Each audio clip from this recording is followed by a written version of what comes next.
avocat nanga Yesu yoleyo nelakanga ofana. Alléluia. Jésus est très bon. Shalom, shalom à tous nos bien-aimés qui sont partout dans le monde. Que le roi des gloires vous bénisse. Merci beaucoup pour votre présence dans cette émission BTATA, une émission qui fait des analyses en ce qui concerne la parole de Dieu, en ce qui concerne l'enseignement, et aussi Biyemba Yemba, une émission qui fait des analyses en ce qui concerne les chansons dites chrétiennes. Donc c'est très important. Voilà, donc aujourd'hui, nous sommes encore là. Shalom, permettez qu'aujourd'hui, nous puissions déborder de ne fût-ce que 15 ou 30 minutes, parce qu'il y a des choses qu'on doit présenter, des choses qu'on doit se dire, parce que c'est très important pour poser, en fait, cet enseignement de la part du Seigneur. Parce que nous croyons que si seulement nous présentons cet enseignement, cela va permettre à ceux qui ont en fait le cœur de comprendre, ainsi dit l'Éternel, ils vont saisir la pensée. Et ceux qui ne veulent pas comprendre, vous n'êtes pas obligés de le croire. Donc que Dieu puisse en fait vous aider. Peut-être un jour le Seigneur va vous aider à comprendre cela. C'est comme Paul dit, si par rapport à un point nous ne sommes pas d'accord, nous allons les mettre de côté, nous allons continuer la marche. Le Saint-Esprit dans la marche viendra nous convaincre. En fait, le débat que nous sommes en train de faire en ce qui concerne la dîme, c'est pas un débat qui a commencé maintenant, c'est un débat qui date de 1789 ou 1785, donc c'est déjà les gens de bien-aimés, de frères, ont déjà fait un débat là-dessus. J'ai bien dit 1700, je ne parlais pas de 2000, je ne parlais pas de 1900, non, je ne parlais pas de 1998, non, je parle de 1789, 1785, il y avait déjà un grand débat en ce qui concerne la dîme, donc il suffit seulement de voir ce qui a été décidé. Vous allez comprendre. Et nous, avec l'aide du Saint-Esprit, nous avons saisi cette pensée pour venir dire au peuple de Dieu ce que nous croyons aujourd'hui par rapport à la dîme. Alors, je vous ai mis 5 thèmes. C'est vrai que le thème que j'ai mis, si seulement il faut l'exploiter, ça va nous prendre beaucoup de temps. Donc, vous allez comprendre qu'ici, je veux vraiment toucher rien que les Écritures, noir sur blanc. Parce que si la dîme, si le salaire de l'homme de Dieu se donne en nature, se donne en doctrine, comme on dit, c'est-à-dire je prends mon argent, je donne, permettez que nous puissions traiter cet élément doctrinalement. Évitez de trop extrapoler, de trop monter, parce que nous savons monter par rapport à la dîme. Nous savons la signification de la dîme de la première année, la dîme de la 3e année, la dîme de veuve, ça nous connaissons, ça nous savons le présenter. Mais ici le problème c'est, comme on dit, pièce contre pièce, écriture contre écriture. Donc allons dans le noir sur blanc. Présentons les choses historiquement et doctrinalement dans la Bible. Comment est-ce que nous pouvons pratiquer cette œuvre-là? C'est ça le problème. N'allez pas monter tout le temps, mettre de révélations. On peut toujours mettre des révélations comme on veut. Je peux toujours trouver une écriture dans la Bible qui explique Christ. Nous savons comment le faire. Mais ici, quand nous donnons, ce n'est pas dans la révélation. Je ne prends pas mes 50 €. J'ai dit, je viens par la révélation donner 50 €. C'est ça, au fait, ma contribution. Non, on donne les 50 € physiquement, c'est-à-dire dans la doctrine. Donc, étant acte que je suis en train de soutenir l'œuvre de Dieu, c'est dans la doctrine. Donc, parlons cette histoire doctrinalement. Si vous voulez monter, nous pouvons toujours monter. Et nous savons prendre n'importe quelle écriture et balancer, comme on dit, la nuée. Et vous allez voir que le Christ va toujours sortir là-bas. J'ai mis 5 titres, au fait, de grands titres, qui va, au fait, nous aider à entrer dans la profondeur de ce que nous voulons présenter aujourd'hui. C'est très important. Je crois que le peuple de Dieu sont prêts avec nous. Voilà, le premier, je veux parler sur offrande de l'Éternel et offrande pour l'Éternel. C'est pas la même chose. Nous avons dans la Bible ce qu'on appelle offrande de l'Éternel et offrande pour l'Éternel. Vous allez voir que je vais marcher dans les Écritures jusqu'à arriver chez Abraham. Parce que nous croyons que les offrandes ont commencé avant.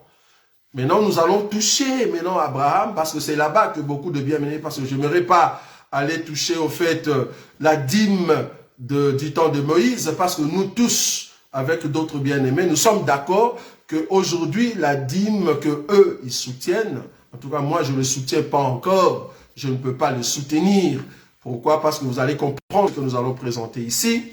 Donc, la dîme en question, ils soutiennent la pensée d'Abraham. Donc, ils ont ôté la pensée de la loi. Mais malheureusement, la façon que le peuple donne, la façon que le peuple vienne avec leurs offrandes, c'est vraiment la loi de Moïse, malheureusement. Donc, on ne peut pas enlever cette loi-là. Mais malheureusement, je ne veux pas le toucher aujourd'hui. Mais ce que je veux toucher quand nous allons partir dans la nouvelle alliance, vous allez comprendre que, en fait, c'est par rapport à la loi de Moïse. C'est par rapport à la loi de Moïse. C'est pour cela, on ne peut pas pratiquer cela. Malheureusement. Bon, je ne vais pas aller, comme on dit, vite à la besogne. En tout cas, mes salutations pour vous tous qui êtes là en ligne. Que Dieu vous bénisse. Je vais prendre une écriture. Je commence. Je vais d'abord expliquer l'offrande de l'Éternel.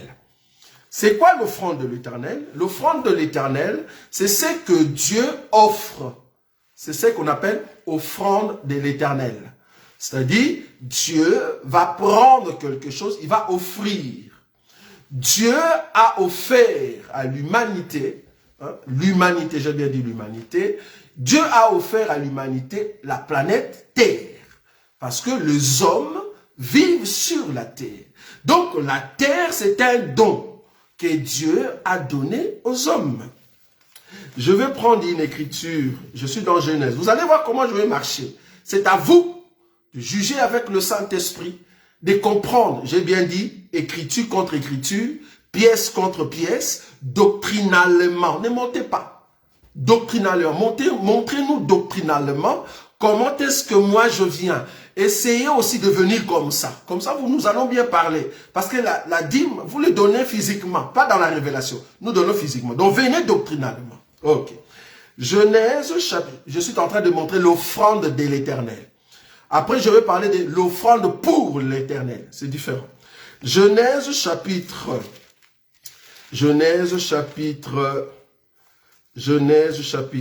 2. Genèse chapitre 2. Je vais prendre une écriture. Alors, Genèse chapitre 2, je prends le verset 7. Ça, c'est l'offrande de l'Éternel. Dieu a créé la terre, planète. Je parle ici de la terre, planète. Je ne montre ça, il a donné à l'homme. Ça, c'est l'offrande de l'Éternel. Dieu a donné à l'homme la terre. Alors qu'il y a beaucoup de planètes. Pour vous qui ne savez pas, nous avons de milliards dans la galaxie. Je ne parle pas de l'univers encore, parce que l'univers c'est encore vaste. Tout ce que tu vois au-dessus de toi pendant la nuit, ce n'est rien du tout par rapport à ce qui est caché dans l'univers. L'univers est tellement grand et cet univers-là ne peut pas contenir Dieu. Alors parmi tous ces univers-là, Dieu va prendre la terre comme don, il donne aux hommes. Dieu n'a pas donné le Mars, la planète Mars aux hommes, non. Dieu n'a pas donné Jupiter aux hommes, non. Dieu n'a pas pris n'importe quelle galaxie, non. Dieu, dans tout ce qu'il a créé dans l'univers, il va prendre une offrande. Il donne aux hommes. C'est-à-dire, dans tout ce qu'il a créé, il prend une part. Il va l'aménager. Il va mettre tout ce que l'homme a besoin et puis il donne à l'homme. Ça, c'est l'offrande de l'Éternel, la terre. Genèse chapitre 2, le verset 7. L'Éternel Dieu forma l'homme de la poussière de la terre.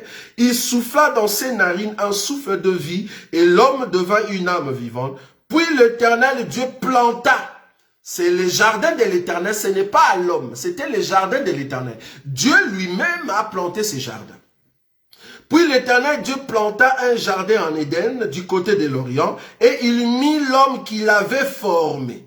L'Éternel Dieu fit pousser du sol des arbres de toute espèce agréables à voir et bons à manger, et l'arbre de la vie au milieu du jardin, et l'arbre de la connaissance du bien et du mal. Un fleuve sortait ainsi de suite. Ici, nous voyons le jardin qui était la propriété privé de Dieu, il va l'aménager et il donne à l'homme. Il amène l'homme, il dit, ça, je te le donne. Vous voyez? Mais dans les jardins, il y avait ce qu'on appelle l'arbre de la connaissance du bien et du mal. Cet arbre-là n'était pas l'offrande de l'Éternel, non. Cet arbre-là, c'était l'offrande pour l'Éternel. Je ne sais pas si vous comprenez. C'est-à-dire, ça appartenait à Dieu. Tu peux prendre le don que je t'ai donné, l'offrande que je t'ai donnée, mais quant à l'arbre de vie, ça c'est pour moi. C'est-à-dire, l'arbre de la connaissance du bien et du mal, c'était l'offrande que Dieu s'est offert. Voilà. L'offrande que Dieu s'est offert pour lui-même. Ce n'était pas l'offrande pour l'homme. Dieu n'avait pas donné à l'homme cet arbre-là parce que c'était la part de Dieu. Ah, je viens déjà. C'était ça la part de Dieu. Je souligne très bien le mot. La part de Dieu. Mais les jardins, c'était l'offrande. Parmi tous les arbres qui étaient là, Dieu va prendre une part pour lui. C'est-à-dire l'offrande pour l'Éternel. Mais le reste, c'était l'offrande de l'Éternel. Deux mots qui a deux nuances très importantes. Vous allez comprendre pourquoi je marche comme ça. Alors, donc nous voyons que la terre, Dieu a fait cadeau. Dieu a donné au fait aux hommes ou à l'homme qu'on appelle Adam. Parce que c'est par Adam que les hommes sont venus. Maintenant, Dieu, dans cette proportion, dans cette offrande, Dieu avait sa part qui était au fait l'offrande qui s'est offert lui-même. C'est-à-dire l'offrande pour l'Éternel. Ne le touchez pas parce que c'est pour l'Éternel. Très important. Ok. Nous venons maintenant, je suis en train d'expliquer l'offrande de l'Éternel et l'offrande pour l'Éternel. Je vais prendre une autre écriture, je descends. Là, vous avez compris en ce qui concerne l'univers, vous avez compris en ce qui concerne les jardins. Je continue à descendre parce que je viens chez Abraham. Vous allez comprendre que Abraham n'a pas donné la dîme. Non. Vous allez comprendre ça. C'est pas que j'ai nié l'écriture, vous allez comprendre ce que je veux dire. Vous allez comprendre. Je viens. Ok. Je vais prendre une écriture. Je suis dans le livre de Genèse. Genèse chapitre. Je prends le verset. Genèse chapitre 4. Genèse chapitre 4. Nous allons lire ces passages ensemble. Genèse chapitre 4. Je lis, au fait, le verset 2. Le verset 2, la Bible dit ceci. Tout à l'heure, je dis, je crois donner. Non, je parle de payer. Donc, je rectifie le mot donner et payer. Donc, Abraham n'a pas payé la dîme. Voilà, c'est ce que je voulais dire. C'est très important. Genèse chapitre 4, le verset 2. Elle enfanta encore son frère. Bon, je commence à partir du premier verset. Adam connut Ève, sa femme. Elle conçut un enfant Caïn. Et elle dit, j'ai acquis un homme de par l'Éternel. Elle enfanta encore son frère Abel. Abel fut berger. Et Caïn fut laboureur. Au bout de quelques temps, regardez le verset 3. Je suis en train d'expliquer offrande de l'Éternel et offrande pour l'Éternel. Le verset 3. Au bout de quelques temps, Caïn fit à l'Éternel une offrande de fruits de la terre. Une offrande des fruits de la terre. Je suis en train de souligner des petits mots pour que tu comprennes la pensée d'Abraham. Le petit mot que vous sautez là, c'est ça qui cache la révélation. Vous voyez? Le verset 3. Au bout de quelques temps, Caïn fit à l'Éternel une offrande. En d'autres termes, Caïn fit une offrande pour l'Éternel. Pas une offrande de l'Éternel, non. Une offrande pour l'Éternel. Faire une offrande à l'Éternel, c'est la même chose. Faire l'offrande pour l'Éternel. Mais quelle offrande? Regardez, des fruits au pluriel. En d'autres termes, lui qui était laboureur, s'il avait un hectare, tout le fruit qui était à l'intérieur, c'est pas qu'il a tout amené. Non, il va prendre une part. Je souligne le mot part. Je souligne le mot part. Il va prendre une part de ce fruit, il vient offrir à l'Éternel. Ça, c'est l'offrande pour l'Éternel. C'était beaucoup. Mais il va prendre une part parmi tout le fruit. Parce que lui, il était laboureur. Il va prendre une part, pas tout, une part. Il donne à Dieu. Remarquez en bas. Le verset 4. Et Abel, de son côté, en fit une des, au pluriel, en fit une des premiers-nés de son troupeau et de leur graisse. C'est-à-dire, lui qui était berger, parmi tous les animaux que lui, il était en train d'encadrer, il va prendre chaque premier-né et leur graisse. Mais ils étaient combien? Peut-être toi, tu penses que c'était seulement un animal. Non. Imagine quelqu'un qui est berger et qui a beaucoup d'animaux, parce qu'il dit berger à l'époque d'Adam, parce que c'est Dieu qui avait créé tous ces animaux et il a donné à Adam comme offrande de l'Éternel. Maintenant, Abel va avoir ces animaux-là. Il va maintenant prendre une part. Est-ce que vous voyez ça? Il va prendre une part et il va consacrer à Dieu. Ça, c'est l'offrande pour l'Éternel. C'est la part là. C'est l'offrande pour l'Éternel. Il va prendre dans le tout une part. Cette part-là, dans la loi de Moïse, on l'appelle prémisse. Mais ici, on dit seulement le premier-né. Est-ce que vous voyez ça? Maintenant, il prend cette part et il va offrir à Dieu. Je souligne le mot part. Parce que je vais partir avec ce mot-là jusqu'à la fin, jusqu'aujourd'hui. C'est grave. Voilà, la part. Caïn va prendre une part de fruits. Abel va prendre une part. Mais la part en question, ce n'était pas la dîme. Non, c'était une part d'une offrande pour l'Éternel. Cette part-là. Ok. Je compte noir sur blanc. Je ne monte pas noir sur blanc. Je continue. Je vais prendre une autre écriture. J'ai pris Dieu lui-même. J'ai pris Caïn. J'ai pris Abel. Je continue ma marche pour vous montrer la part dans la Bible. Pourquoi Abraham n'a pas donné la dîme. n'a pas payé la dîme. Voilà. Pourquoi le mot donner vient tout le temps. Ok. Remarquez. Je vais prendre encore une autre écriture. Je suis dans le livre de... Je vais le prendre rapidement. Je suis dans le livre de Genèse. Genèse chapitre... Je le prends rapidement. Genèse chapitre, je crois, 8. Voilà. Genèse chapitre 8. Je prends le verset. Genèse 8. Écoutez maintenant. Je suis en train d'expliquer l'offrande de l'Éternel et l'offrande pour l'Éternel. Genèse chapitre 8. Normalement, c'est un grand enseignement. Je prends seulement de grandes lignes. J'espère que les bien-aimés vont comprendre. Remarquez. Genèse chapitre 8, je prends le verset 20, la Bible dit ceci. Noé bâtit un autel à l'Éternel. En d'autres termes, un autel pour l'Éternel. Vous avez compris. Donc, c'est pas l'Éternel, bâtit un autel de l'Éternel. Non, bâtit un autel à l'Éternel, c'est-à-dire un autel pour l'Éternel. Ok.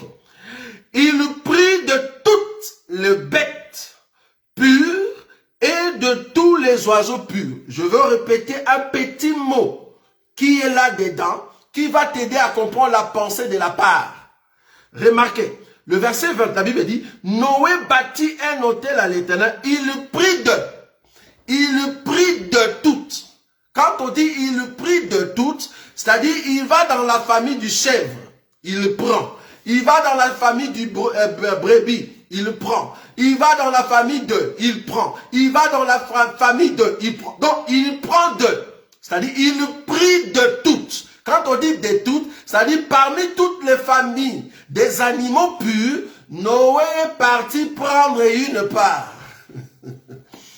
Noé est parti prendre une part. Que ce soit des animaux menus et gros bétail et les oiseaux purs, il a pris une part qu'il va consacrer à Dieu. C'est la part consacrée.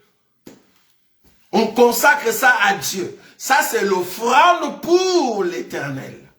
L'offrande pour l'Éternel. C'est-à-dire, dans tous les animaux, je vais prendre une part et je vais donner à Dieu. C'est l'offrande pour l'Éternel. Noé aussi l'a fait. Ok. Maintenant, nous arrivons à Abraham. Là où ça cause le problème. Parce que C'est grave. Vous allez voir quelque chose, des petits mots. Quand vous ne voyez pas ça, c'est là-bas que nous comprenons qu'il y a beaucoup qui sont encore aveugles. Il faut bien voir les Écritures avant de l'interpréter. Genèse chapitre 14. Je suis ici dans la notion de la part.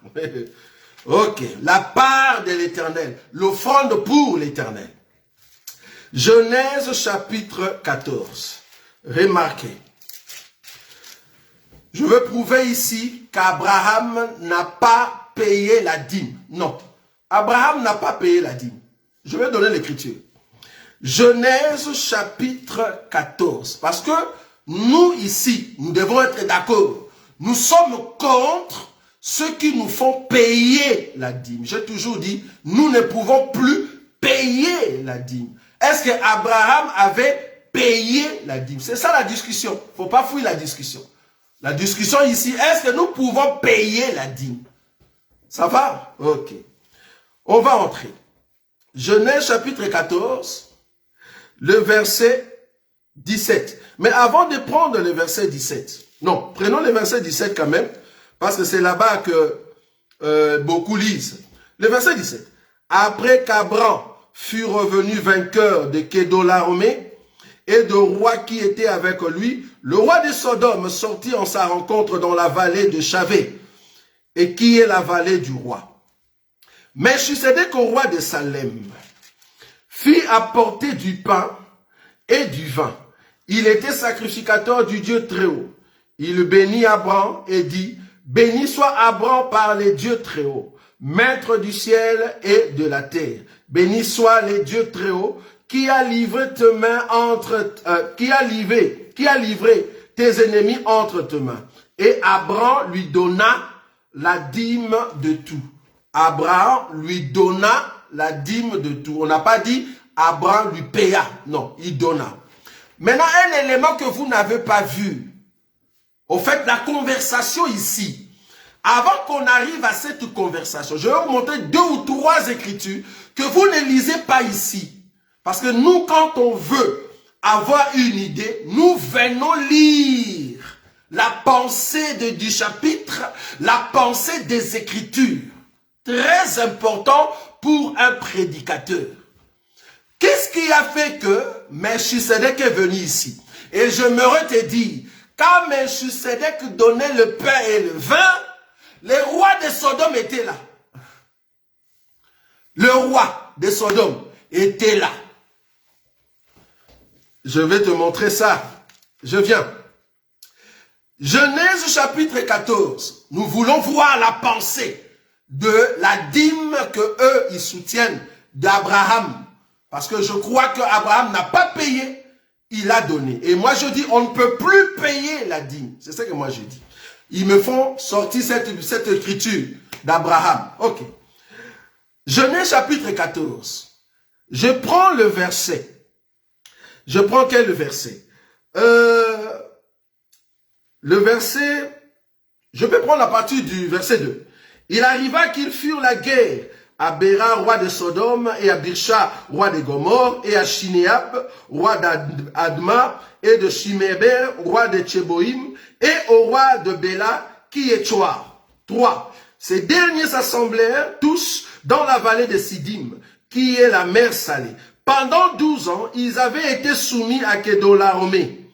Et la 13e année, ils s'étaient révoltés. C'est-à-dire le roi de Sodome et de Gomorre se sont révoltés contre le roi Kédorlaomer. On est d'accord? Ça, c'est la lettre. Ils se sont révoltés. Ok. Maintenant, le verset 5. Mais la 14e année, Kédorlaomer et le roi qui était avec lui se mirent en marche et ils bâtirent le Réphaïm à Ashtéroch, Karnaïm, le Souzim à Aham et Emim à Chavé Kirjataïm. Le verset 6. Et les Orients dans le montagne de Séi jusqu'au chêne des parents qui est près de désert. Le verset 7. Puis ils s'en retournèrent vers à Mishpa qui est Kadès et bâtirent les Amalécites sur tout leur territoire, ainsi que les Amoréens établis à Tchatchon Tamar. Oui, Alors s'avancèrent le roi des Sodome. Suivez-moi bien. Suivez-moi bien. Le verset 8.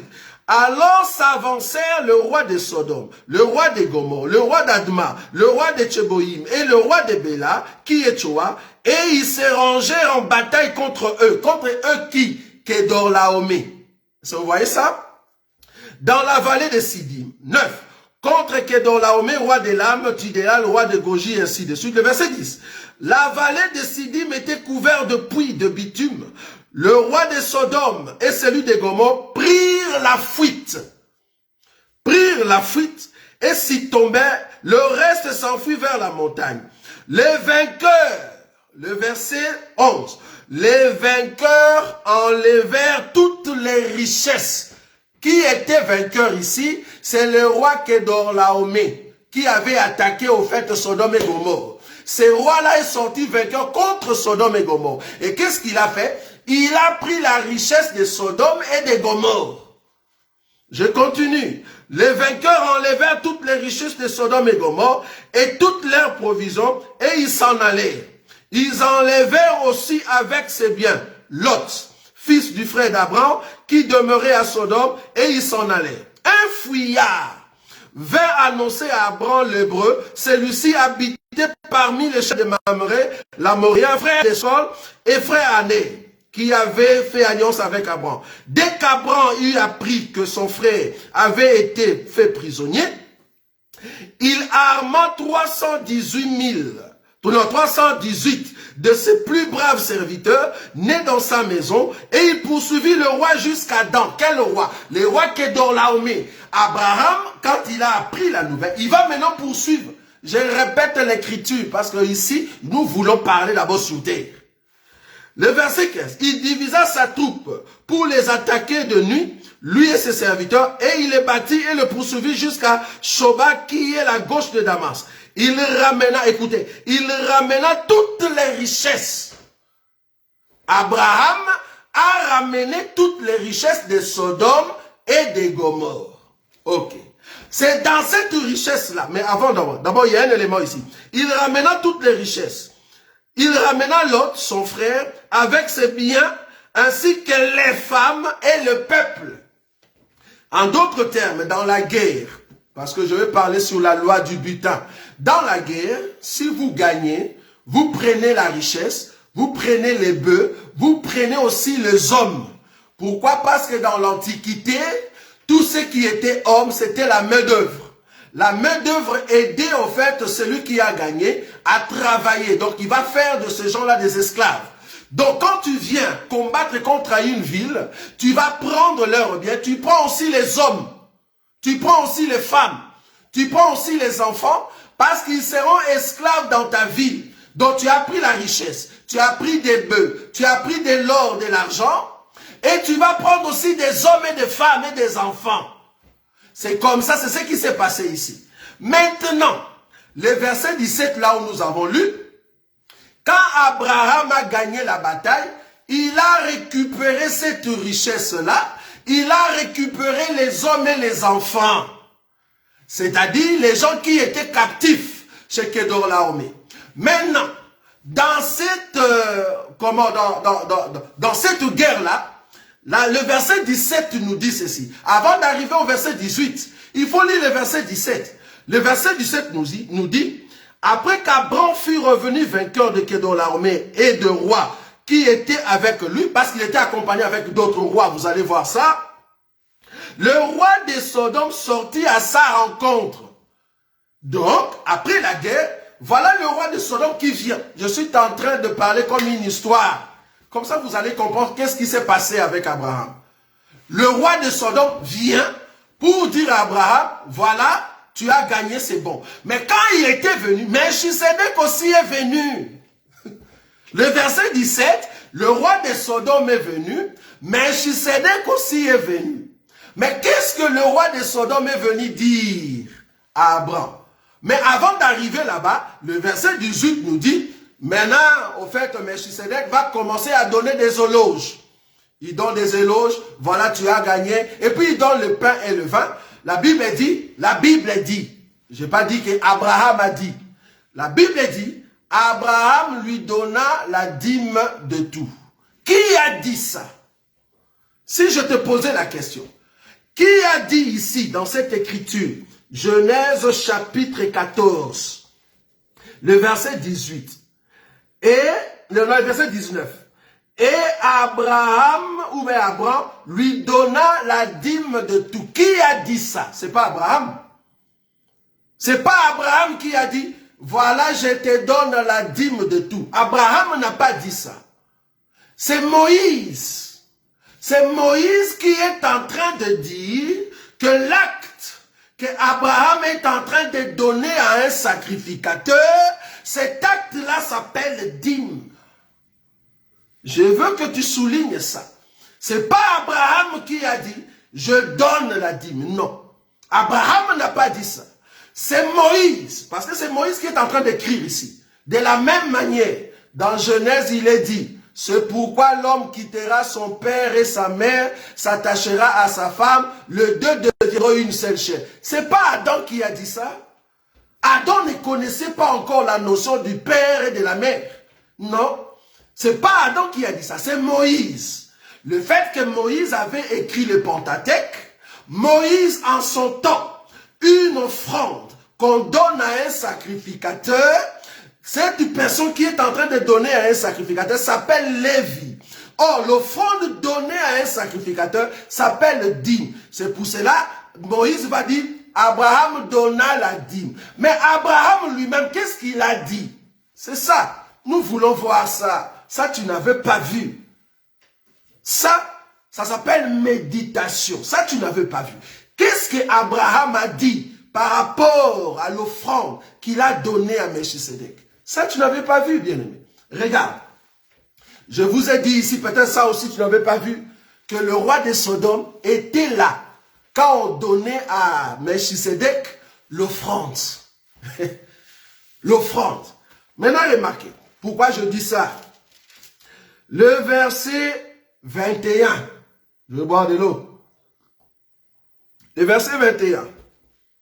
Le roi de Sodome dit à Abraham. Quand la Bible dit à Abraham, c'est-à-dire il était là. Parce que le verset 18 nous dit déjà que le roi de Sodome vient à la rencontre d'Abraham. Et puis il y a aussi Melchisedec qui vient. Maintenant, le roi de Sodome dit à Abraham. Parce que toi, Abraham, j'ai vu que tu as donné une offrande. Ça va? Tu as donné une offrande. Et cette offrande, Moïse l'appelle dîme. Pourquoi? Parce que Moïse, il sait très bien que quand tu donnes à un sacrificateur, quand tu donnes à un roi, ça s'appelle dîme. Dans autant de Moïse, dans la loi. C'est Moïse qui interprète cette offrande, la dîme. Mais écoutez Abraham. Qu'est-ce que Abraham a dit? Écoutez. Le verset 21. Le roi de Sodome dit à Abraham, donne-moi les personnes et prends pour toi les richesses. Oh. Donc, ce n'était pas les richesses d'Abraham. Ce n'était pas les richesses d'Abraham. Maintenant, écoutez la réponse d'Abraham. Le verset 22. Abraham répondit au roi de Sodome, je lève ma main vers l'Éternel, les dieux très hauts, maître du ciel et de la terre, je ne prendrai rien. Ah, ok. Ah, je ne prendrai rien. Ok. Écoutez. Je ne prendrai rien de tout ce qui est à toi. Pas même un fil. Qu'est-ce qui est au roi de Sodome? Je vous ai montré l'écriture au-dessus. Que le roi Kedorlaomer, quand il est venu, il a pris les hommes, les femmes et les enfants, et il a pris les richesses de Sodome et Gomorrhe. Ici, Abraham a dit, je ne prendrai rien de tout ce qui est à toi. De tout ce qui est à toi, je ne prendrai rien. Mais écoutez, je ne prendrai rien de tout ce qui est à toi, pas même un fil, ni un cordon de soulier, afin que tu ne dises pas, j'ai enrichi Abraham. Rien pour moi. Verset 24. Seulement, c'est qu'ont mangé le jeune Jean et la part, ok, voilà, et la part des hommes qui ont marché avec moi, Aner, Eshcol et Mamré, eux, ils prendront leur part. Donc, dans les butins, quand Abraham a pris ça, il a pris d'abord une part, il a donné à Melchisedec, et il demande encore au roi de Sodome, prends encore d'autres parts, donne à Abner, donne aussi à Eshcol et à Mamré. Cette part-là, dans le butin, qu'on va donner, tu l'appelles comment? La dîme. Les qui ça, Aner, Eshcol et Mamré. Ce sont des Lévites? Ce sont des sacrificateurs? Non, on va prendre une part, on va leur donner. Ça, c'est l'offrande qu'on offre à un homme. C'est comme si je donnais de l'argent à une personne. Mais par rapport à Melchisedec, c'est une part que je donne à Dieu. Parce que Melchisedec, c'est Dieu. Donc, Abraham a pris une part qu'il a donnée à Dieu, Melchisedec. Il a pris une part, il a donné à ses amis. Abraham l'appelle part. Abraham n'a pas dit, j'ai donné la dîme à Melchisedec. Non, c'est Moïse. C'est Moïse. Maintenant, pourquoi j'ai dit que c'est Moïse? D'abord, il faut définir la dîme. Nous allons définir la dîme. Rapidement, oh là là. Nous allons le définir.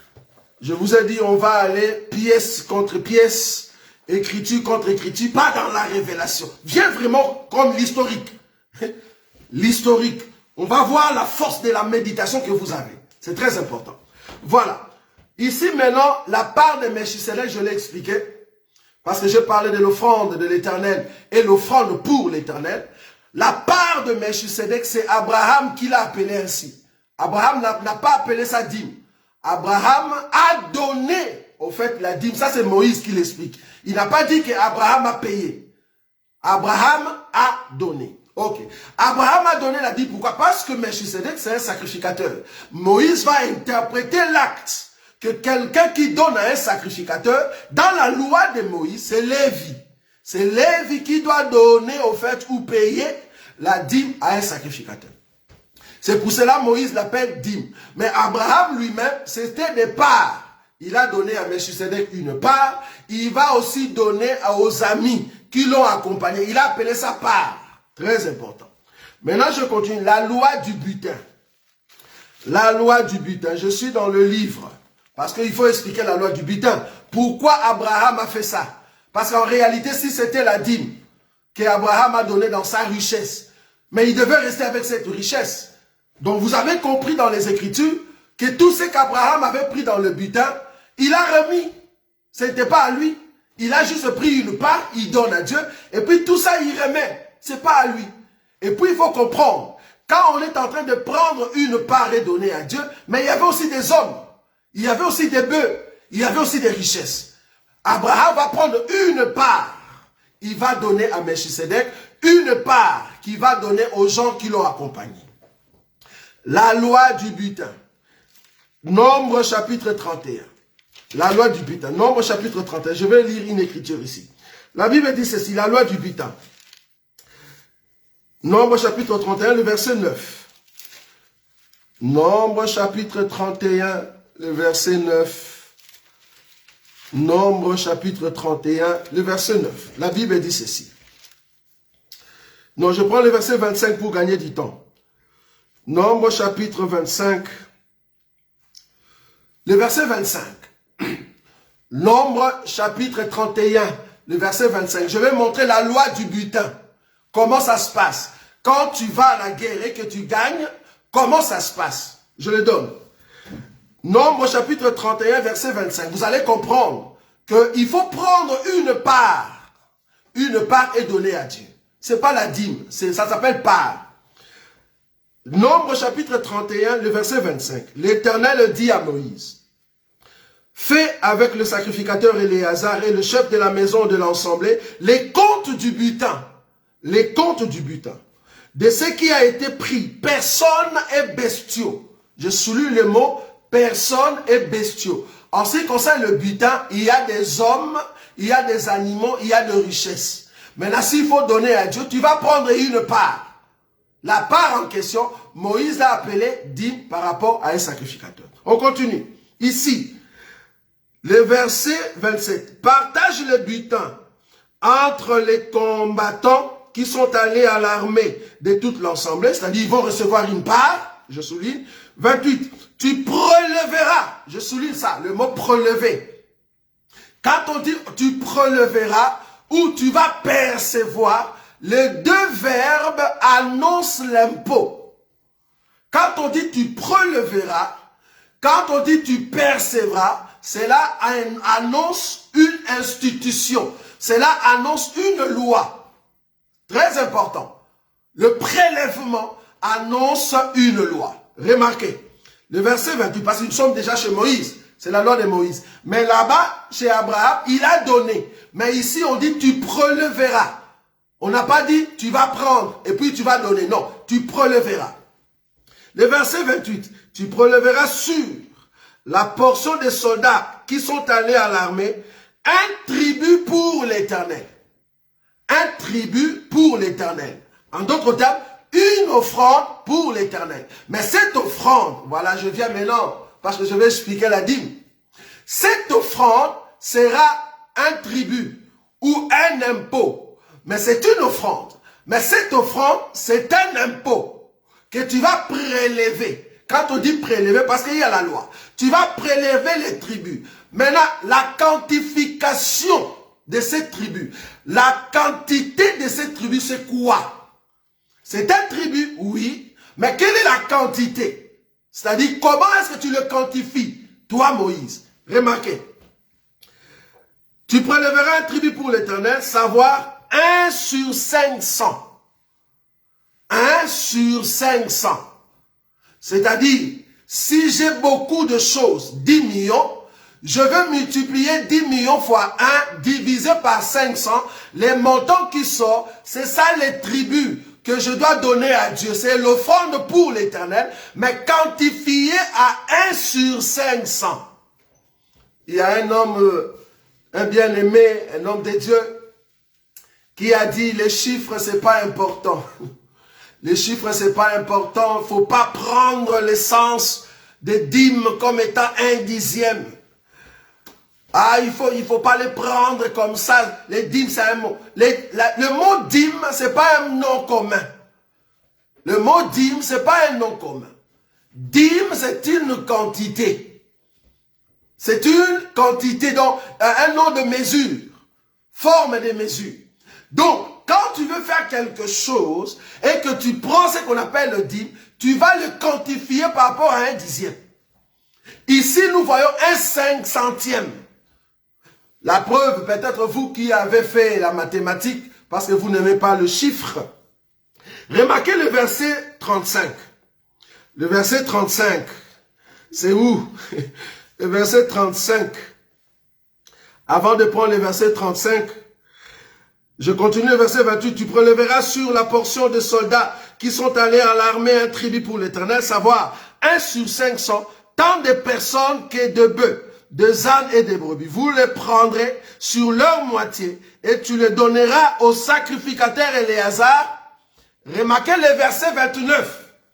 Vous les prendrez sur leur moitié et tu les donneras au sacrificateur Éléazar. Comme quoi? Comme une offrande à l'Éternel. Une offrande à l'Éternel, c'est-à-dire une offrande pour l'Éternel. Donc, dans le butin, on divise par deux. La partie du combattant, tu vas prélever un 500e. Ce que tu prélèves, tu donnes au fait au sacrificateur. Ça, c'est leur part. Tu vas donner ça, on appelle ça offrande pour l'Éternel. Un 500e. Maintenant, pour ceux qui aiment les calculs, parce que vous avez dit que le chiffre n'est pas bon, si vous descendez en bas, vous allez faire le calcul de 1 500e par rapport aux chiffres qu'ils ont mis là-bas. Ils ont donné des réponses. Donc Dieu, il sait calculer.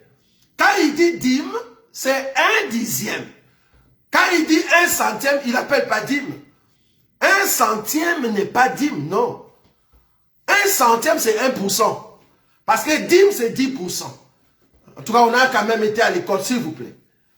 Quand on dit dîme, d'abord, l'origine du mot dîme, en latin, c'est decima part. La 10e partie. Tu ne peux pas appeler dîme comme un nom commun, non. La dîme, c'est la 10e partie, c'est les 10%. Mais 1 centième, c'est les 1%. 1%, c'est ça les 1 centième. Parce qu'il y a des bien-aimés qui ont dit non, Isaac, c'est les 1 centième, donc Isaac, c'est la dîme. Non, Isaac n'est pas la dîme. S'il est 1 centième, il est 1 centième. Pour être la dîme, il doit être 10%. Alors que Isaac, là-bas, il est 1%. 1% reste 1%, c'est pas la dîme. La dîme, c'est lié par rapport au chiffre 10, vouloir ou pas. Vous pouvez courir comme vous voulez. Le mot dîme, c'est lié par rapport au chiffre 10. C'est pas possible. Je vais quand même avancer. Je vais avancer. Je vous ai dit, c'est un grand enseignement. Je vais avancer. Donc là, j'étais en train d'expliquer la loi du butin et de la dîme.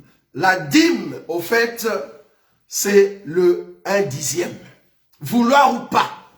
Si tu le traduis n'importe quelle langue, va même dans la langue archaïque, tu verras que quand on dit dîme, veut dire 1/10, par la 10e partie de vouloir ou pas. Maintenant, là on va pas entrer, on va pas chipoter.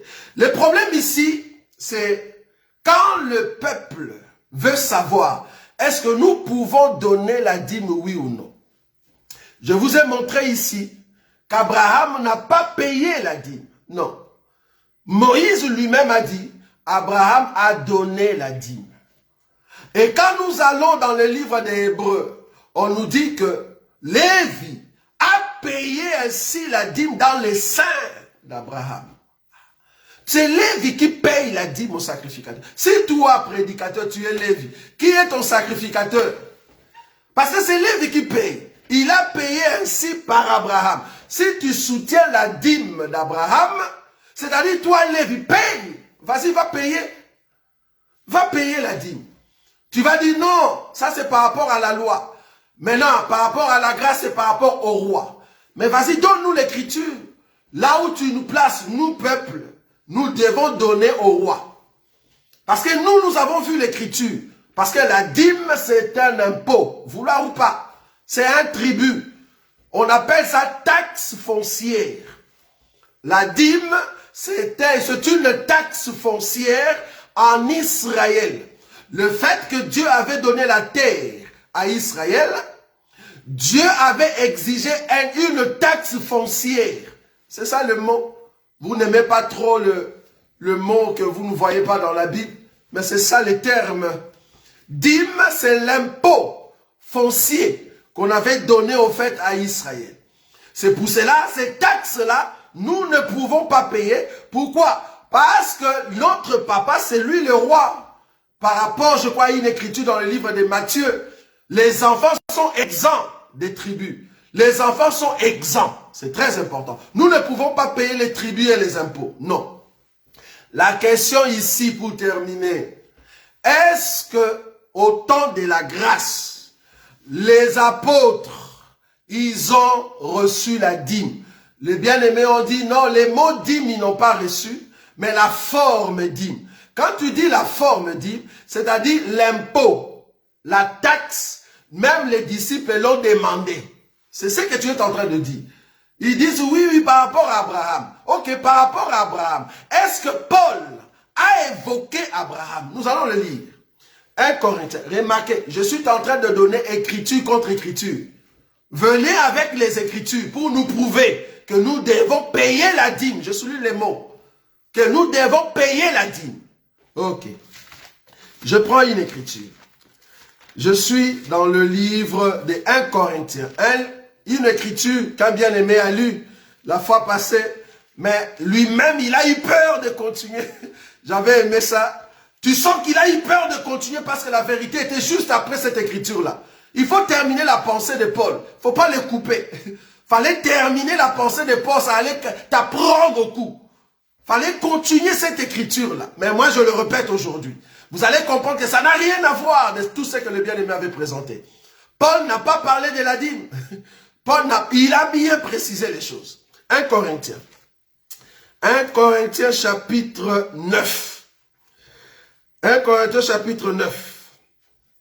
Je commence à partir du verset 7. Écoutez, ici, nous sommes au temps de l'église. Est-ce que les hommes de Dieu aujourd'hui doivent recevoir la dîme? qu'est-ce qu'ils doivent recevoir? Je souligne ici, pour tous ceux qui ne savent pas, nous n'avons pas dit au peuple de Dieu de ne pas donner. Ça, on n'a pas dit. Faut pas transformer notre langage. Faut pas nous faire dire ce qu'on n'a pas dit. Nous n'avons pas dit au peuple de ne donnez pas à l'église. Non, on n'a pas dit ça. Au contraire, nous poussons le peuple de Dieu de soutenir l'œuvre de Dieu. Je souligne quand même ça, c'est très important. Mais par contre, nous disons au peuple de Dieu, payer la dîme, c'est comme si tu payais la loi, au temps de la loi. Or, nous ne pouvons pas parce qu'il y a une malédiction là-bas. Il y a une malédiction d'Imovorique. La malédiction d'Imovorique se cache derrière la dîme. Nous ne pouvons pas donner la dîme, pardon, payer la dîme. C'est pas possible. Remarquez, 1 Corinthiens chapitre 9, je suis en train de citer Paul, pas une autre personne, Paul. Écoutez Paul, le verset 7. Qui jamais est engagé dans une armée à ses propres frais? Qui est-ce qui plante une vigne et n'en mange pas le fruit? Qui est-ce qui fait paître un troupeau et ne se nourrit pas du lait du troupeau? Il était en train d'expliquer qu'on doit manger dans l'œuvre du Seigneur. Je suis en train d'expliquer les droits de ceux qui annoncent l'évangile. Le droit de ceux qui annoncent l'évangile. Le verset 8. Ces choses que je dis n'existent-elles que dans les usages des hommes? La loi ne les dit-elle pas aussi? Car il est écrit dans la loi de Moïse, tu ne muselleras point le bœuf quand il foule les grains. C'est-à-dire l'homme de Dieu doit manger. Je suis d'accord. Nous soutenons cela, l'homme de Dieu doit manger. Oui, il doit manger, c'est son droit. Il doit manger. Je soutiens. Mais écoutez, Dieu s'aimait-il à peine de bœuf? Ou parle-t-il uniquement à cause de nous? Oui, c'est à cause de nous qu'il a été écrit que celui qui laboure doit labourer avec espérance, et celui qui foule les grains, fouler avec espérance, dit avoir part. Je souligne ça. Tu dois avoir part dans ce que tu es en train de faire. On doit te donner ta part. Je souligne les mots part. Paul est en train de parler de la part qu'il doit avoir comme étant son droit. Maintenant, cette part-là, est-ce que la part a été quantifiée par rapport à la 1/10, à la dîme? C'est ce que nous cherchons. La part, oui. Il a droit, oui. Il doit avoir une part dans ça. Et cette part-là, quand le peuple l'amène comme une offrande pour l'Éternel. J'aime la Bible, bien-aimé. Le peuple va amener l'offrande pour l'Éternel. Et dans cette part-là, c'est que le peuple a amené, Paul va avoir sa part. Parce qu'il doit manger. C'est un serviteur, il doit manger. Mais la part en question, est-ce que c'est quantifié à 1/10, comme dans la loi? Non. Nous allons voir ça. Pourquoi? Je continue. Le verset 11. Si nous avons sémé parmi vous les biens spirituels, est-ce qu'une grosse affaire si nous moissonnons vos biens temporels? Non. Parce que je prêche, je dois manger. J'ai besoin d'argent. Je dis oui. On doit me donner mon salaire. Oui. Je dois manger. Le peuple doit contribuer dans l'œuvre du Seigneur. Oui. Et on doit me donner mon salaire. Oui. Ma part. Oui. Mon droit. Oui. Mais cette part-là est quantifiée par rapport à 1/10. C'est ça la question. La part que le peuple de Dieu, l'offrande pour l'Éternel, que le peuple va couper pour amener dans la maison de Dieu. Est-ce que cette offrande-là est quantifiée à 1/10? Non. Non. Pourquoi? Je viens. Le verset 12. Si d'autres jouissent de ce droit sur vous, n'est-ce pas plutôt à nous d'en jouir? Mais nous n'avons point usé de ces droits. Au contraire, nous souffrons tout, afin de ne pas créer d'obstacle à l'évangile de Christ.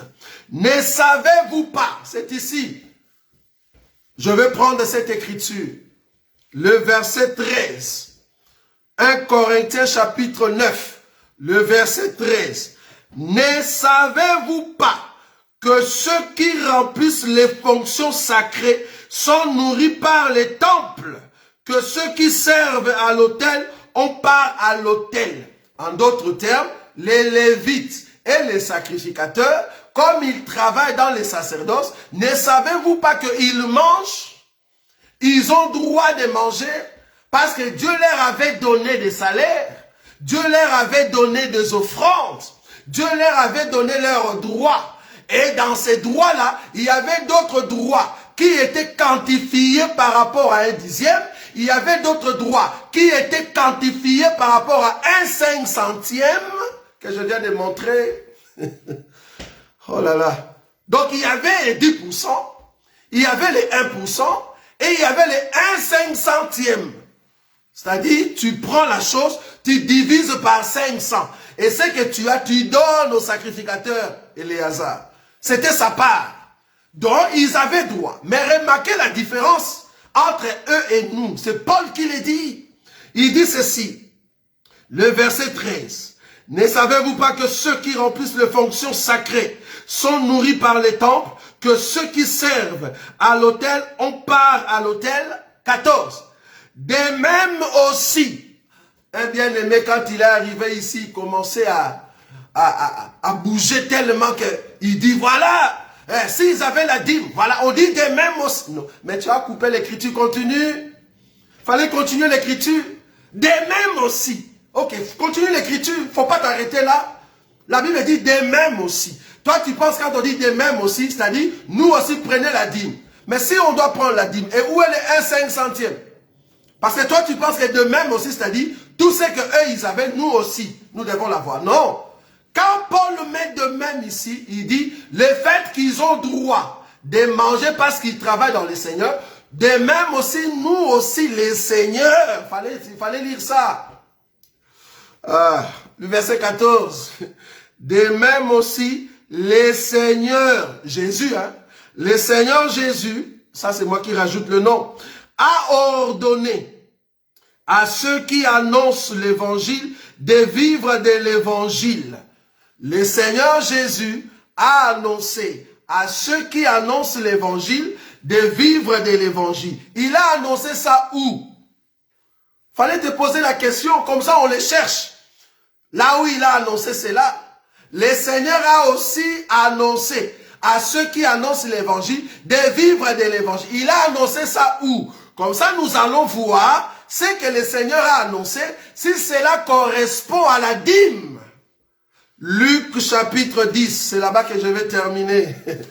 Luc chapitre 10, là où le Seigneur a annoncé, il a ordonné. C'est un ordre que tous ceux qui travaillent dans l'évangile, de manger de l'évangile. Il a dit ça où? Dans Luc chapitre 10. Nous allons lire. Qu'est-ce que le Seigneur a dit de ceux qui travaillent dans l'évangile, de manger de l'évangile? Qu'est-ce que le Seigneur a dit? Quelle est la quantité de leur salaire? Luc chapitre 10. Remarquez, parce que ici nous voulons terminer par rapport à la malédiction d'Immovoric. Tout le peuple et les serviteurs qui poussent les gens à payer la taxe foncière, vous êtes en train de pécher. Malheureusement. Remarquez. Luc chapitre 10. Après cela, le Seigneur désigna encore 70 autres disciples. La question, ici ce n'est pas les ministres. Je souligne les mots. Les disciples ici, les 72, ce n'était pas seulement les apôtres. Il y avait d'autres personnes. Parce que les apôtres, ils étaient au nombre de 12. Mais ici, le Seigneur a choisi 72 autres. C'est-à-dire, si tu prends les 12, plus les 72, je ne sais pas, calcul. Nous avons les 12 apôtres, plus les 72. Est-ce que vous voyez ça? Maintenant, les 72 et les 12, ils vont entrer dans les champs. L'Écriture dit ceci, après cela, après quoi? Il faut lire au-dessus. Le Seigneur désigna encore. Quand on dit encore, parce qu'il avait déjà désigné avant. Il a désigné les 12, mais il vient encore désigner les 72. Vous voyez? Toi qui n'aimes pas les chiffres, tu vas dire non, ces chiffres-là, c'est pas vraiment 72. C'est pas vraiment 72. Tu vois, quand on dit dîme, il faut pas vraiment rester dans les 1 dixième. Quand on dit centenier, qu'est-ce que toi tu comprends? Centenier, centenier. Donc pour toi, centenier, c'est juste un nom comme ça.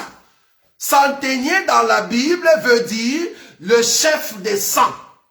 Bon, toi maintenant qui n'aimes pas les chiffres, donc dîme pour toi, c'est juste un nom normal. Ok, centenier. Centenier pour toi, qu'est-ce que tu penses? Quand on dit centenier, c'est un nom normal, quoi. Voilà. Donc il n'y a pas le chiffre 100 à l'intérieur. Quand on dit double portion, quand on dit double, le mot double, c'est pas 2. Donc c'est pas un chiffre 2, quoi. Non, pour toi, double, c'est juste un nom. C'est juste un nom. C'est pas 2. Donc quand on dit millénium, donc il n'y a pas 1000 à l'intérieur.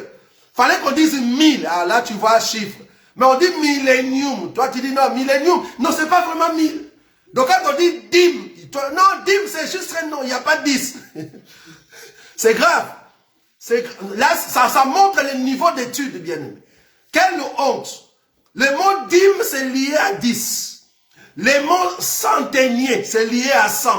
Double, c'est lié à 2. Millénium, c'est lié à 1000. Vouloir ou pas. Bon, je ne vais pas entrer dans cette blague-là. Je comprends que tu blaguais parce que à ton niveau, tu as quand même été à l'école. Tu ne peux pas dire des choses comme ça. Ça, c'est honteux. Dîme, c'est lié à 10. C'est grave.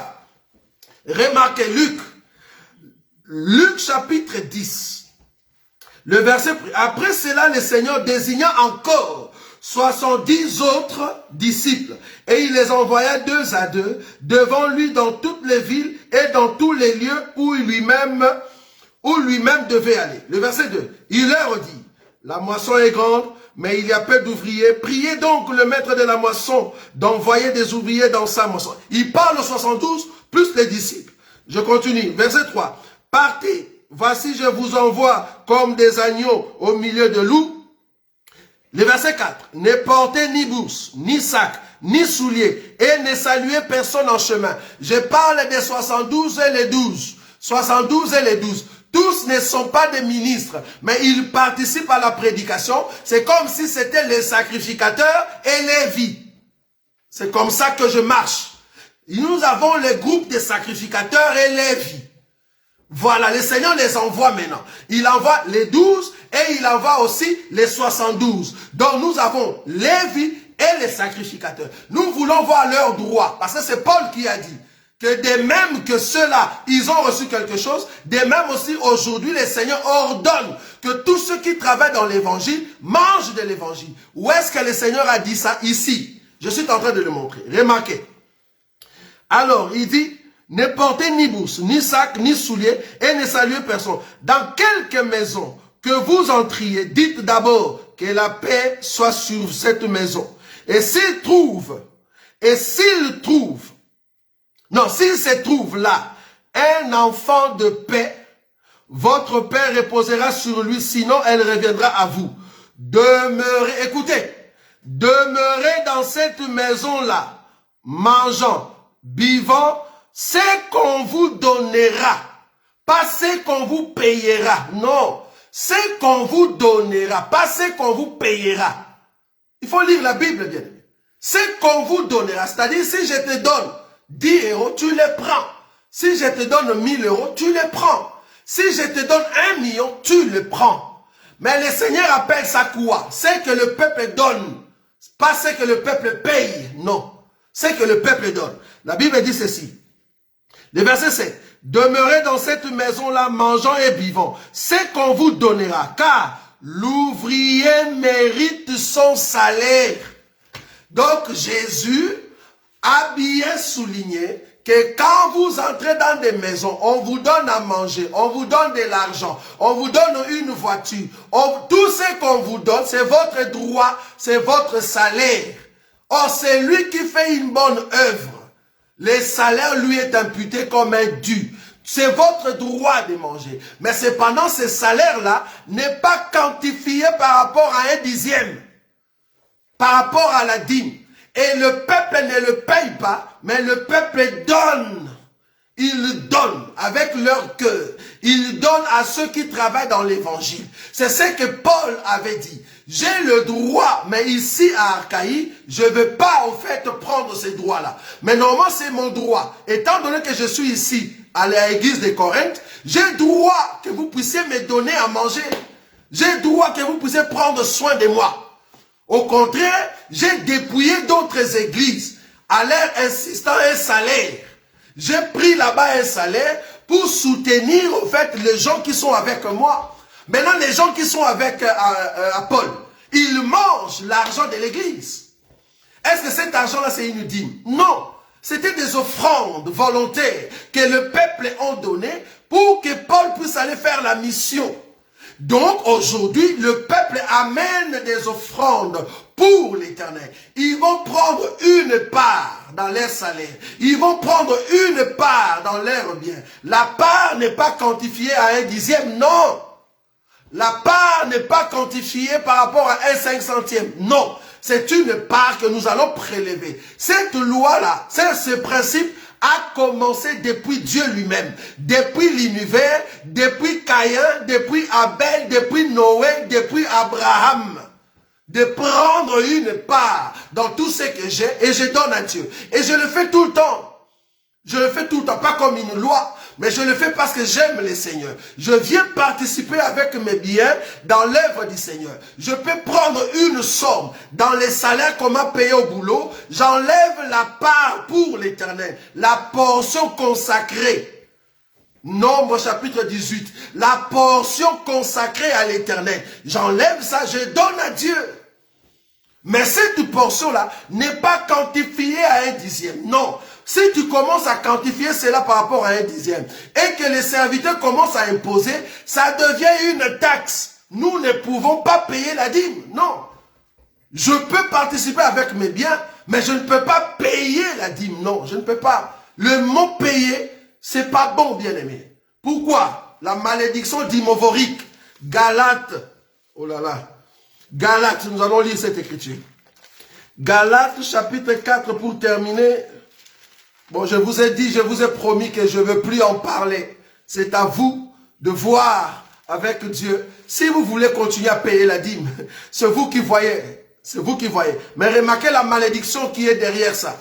Pour tous ceux qui demandent la dîme et pour tous ceux qui aiment donner la dîme, pardon, payer la dîme. Très important.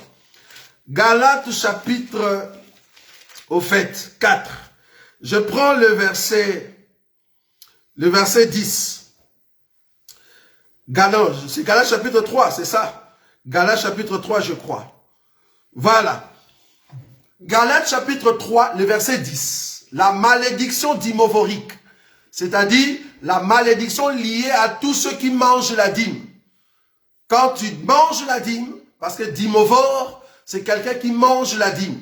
Et il exige, parce que c'est comme un lion. Un lion, c'est un carnivore. Un carnivore, vouloir ou pas, il doit manger de la viande, de la chair. Vous voyez? Donc c'est un carnivore. Alors un dimorphe, c'est quelqu'un qui veut à tout prix manger la dîme. Tu es dimorphe. Tu es dimorphe. Donc si tu ne manges pas la dîme, tu vas mourir. C'est pour ça que tu exiges la dîme. Tu es dimorphe. C'est grave. Les mots vous dérangent, mais c'est ça le mot. Je n'ai pas d'autre mot à vous donner. Tu es dimorphe. Alors la malédiction dimophorique, c'est la malédiction liée à l'acte que tu es en train de commettre. Parce que l'acte en question, c'est de dire au peuple de Dieu de payer la... Pourquoi je dois payer la taxe foncière? Remarquez, Galates chapitre 3, verset 10. Car s'attache aux œuvres de la loi sont sous la malédiction. C'est pas moi qui ai dit. Or, la taxe foncière, c'est une taxe de la loi exigée pour Israël. Toi, tu viens nous faire payer, ici au temps de la grâce. Pourquoi je dois payer une taxe foncière? Parce que la dîme, c'est la taxe foncière. Les 1/500, c'est la taxe, les tribus pour le butin. Je vous ai montré les Écritures. La dîme, c'est une taxe foncière. Ne dis pas, non, il ne faut pas voir les chiffres. On voit les chiffres. Quand on dit décimal, il y a le chiffre 10. Comment tu peux comprendre les choses?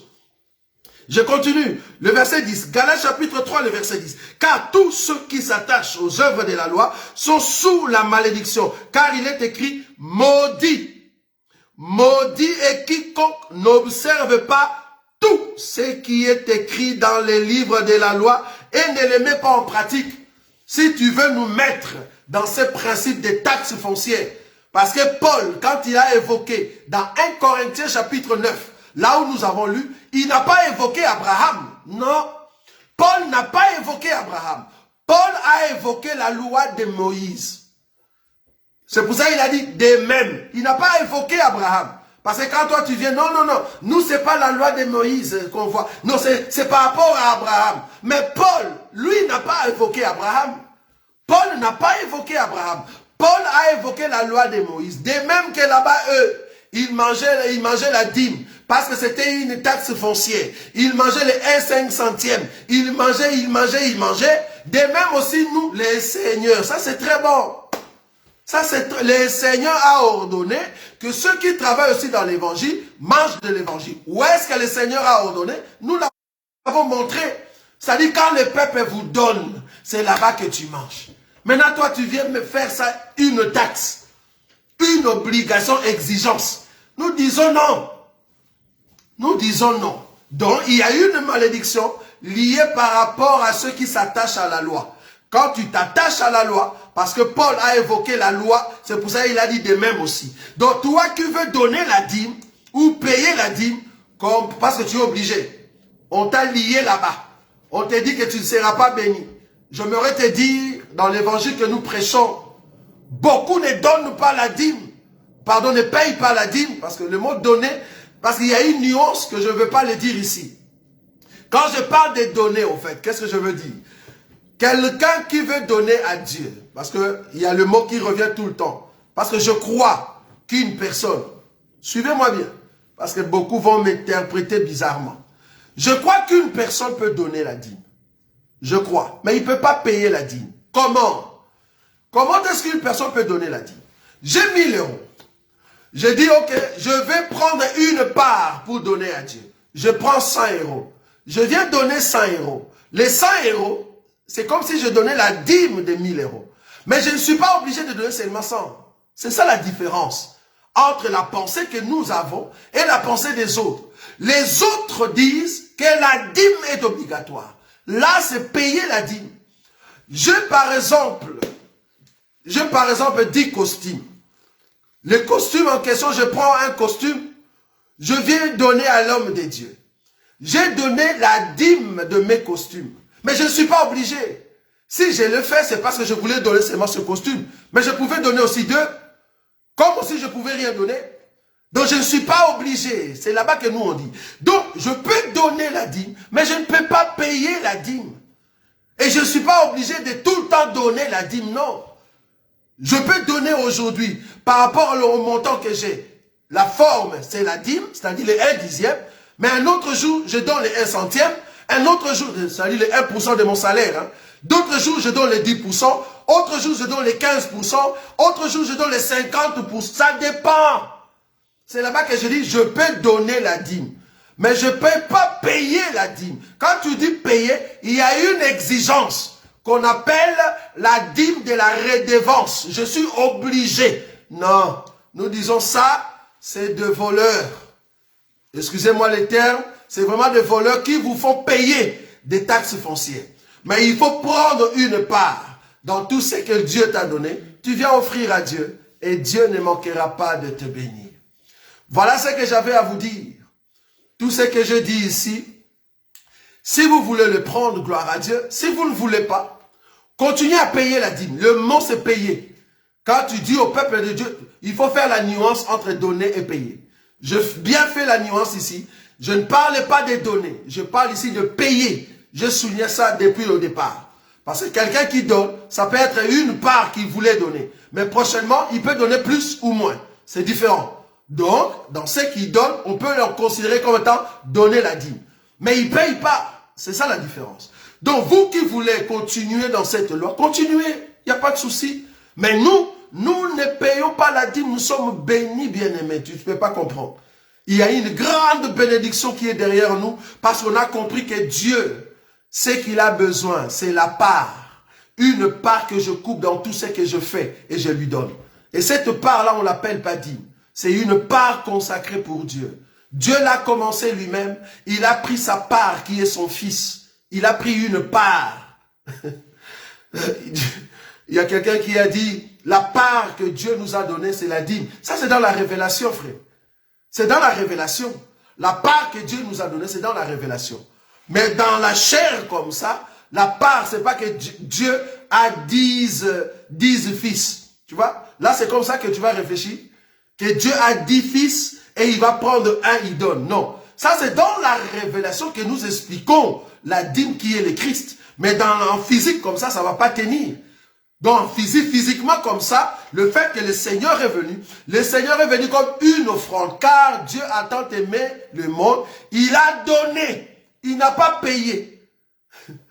Car Dieu a tant aimé le monde, il a donné son Fils. Il n'a pas payé, payé comme s'il payait quelque chose. Non, il a donné. Donc, il va prendre une part de lui-même et il donne aux hommes. De la même manière qu'il nous a donné la terre, de la même manière qu'il a donné les jardins, alors qu'il y avait beaucoup des arbres, mais il donne les jardins à Adam. Ça, c'est l'offrande de l'Éternel que l'homme reçoit. Jésus, c'est l'offrande de l'Éternel que Dieu nous a donnée. Vous voyez? Donc, c'est une part de Dieu que Dieu nous a donnée. Je ne sais pas si vous comprenez ça. Bon, que le Seigneur bénisse tous les bien-aimés. Je sais que parmi vous, il y a des sages, il y a ceux qui ont compris. Et parmi vous, il y a des têtus qui aiment toujours s'accrocher par rapport à la révélation, par rapport à des choses. Ok, continuez. En tout cas, comme je vous ai promis, je ne veux plus en parler. Nous voulons maintenant que le Seigneur, lui qui est Dieu, pour ceux qui vont présenter leur autel, présentez vos autels, présentez votre agneau, coupez-les très bien. Posez-le sur l'autel. Ne montez pas. Moi, ici, je ne suis pas monté. Donc, si vous venez dans la révélation, je reviendrai alors dans la révélation. si vous venez ici dans la révélation, moi aussi, je reviendrai dans la révélation. Ici, je n'ai pas pris la révélation. Je prie écriture contre écriture. Noir, si allez noir sur blanc. Pas dans la loi de Moïse, parce que je n'ai pas touché la loi de Moïse. J'ai la dîme que vous appelez la dîme d'Abraham. Venez avec les Écritures pour prouver que Abraham avait payé la dîme. Vous allez voir que c'est Lévi qui a payé ainsi la dîme par rapport à Abraham. Ça, j'aime. C'est Lévi qui paye. Pourquoi? Parce qu'il vient payer auprès des sacrificateurs. Donc, cet Abraham-là, c'est Lévi. Ça, je suis d'accord. Mais Abraham a donné une part. Que Dieu vous bénisse. Nous allons nous rencontrer en tout cas prochainement. Que cet enseignement aide beaucoup et que cela vous bénisse. Tous ceux qui participent dans l'œuvre du Seigneur, que le Seigneur vous bénisse et que vos biens puissent se multiplier. Pensez toujours à l'œuvre du Seigneur. Si Dieu vous donne de biens, si Dieu vous donne des salaires, ayez toujours l'habitude de prendre une part et de venir participer dans l'œuvre pour que l'œuvre puisse avancer. Ne soyez pas des gens qui sont dans la contrainte, que tu es contraint de donner. Non, Dieu aime ceux qui donnent avec joie. Amenez vos biens, amenez au fait vos biens que le Seigneur vous a donnés. Participez dans l'œuvre du Seigneur avec un cœur libre. Ne venez pas avec un cœur de contrainte parce que Dieu ne va pas agréer votre offrande. Mais venez avec un cœur de participer pour que nous puissions aller de l'avant. C'est très important. Donc, nous sommes de ceux qui soutiennent le don, de ceux qui soutiennent les biens, de ceux qui soutiennent les offrandes pour que la maison de Dieu puisse aller de l'avant. Mais nous sommes contre ceux qui font payer la dîme au peuple des dieux. Voilà un peu la conclusion que nous pouvons annoncer là-dessus. Que le Seigneur vous bénisse. Nous allons nous rencontrer prochainement.